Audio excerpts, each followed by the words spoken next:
Hi, அம்மா வீட்டுக்கு போயிருந்தேன். இன்றைக்கி அம்மா வந்து எனக்காக வயல்லேருந்து என்னெல்லாம் பறிச்சுட்டு வந்திருக்காங்கன்னு பாருங்கள். தோட்டத்துலேருந்து கத்திரிக்காய், அதுக்கப்புறம் சுரைக்காய், எனக்கு ரொம்ப பிடிச்ச ஆரங்கீரை. இந்த ஆரங்கீரைக்காகத்தான் நான் வந்து ஊருக்கே வந்திருக்கேன்.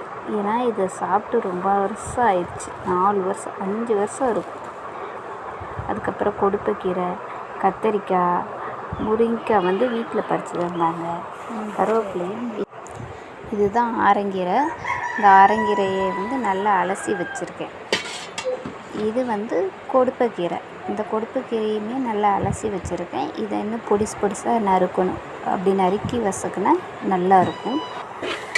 இது ஆரங்கீரையை வசக்குறேன். அவ்வளோதான் இருந்த கீரை இதோ சுருங்கிருச்சு. இது கொடுப்பைக்கீரை.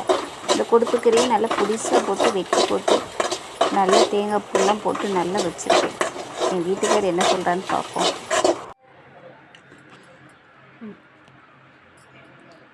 இது வந்து ஆரங்கீரை.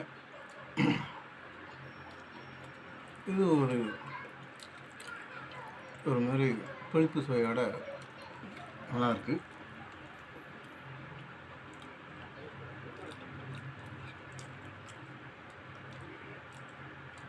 இது கொடுப்பைக்கீரை 2 கீரை ஒன்றா வச்சு சாப்பிடலாமான்னு தெரியல. கொடுத்துருக்கா, சரி டேஸ்ட் பண்ணி பார்ப்போம்.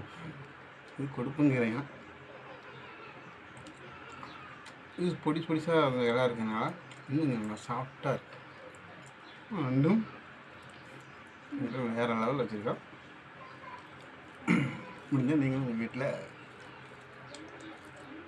கீரையை வதக்கி சாப்பிடுங்க. நல்ல விட்டமின் சத்துலாம் நிறைஞ்ச இது. ட்ரை பண்ணி சாப்பிடுங்க.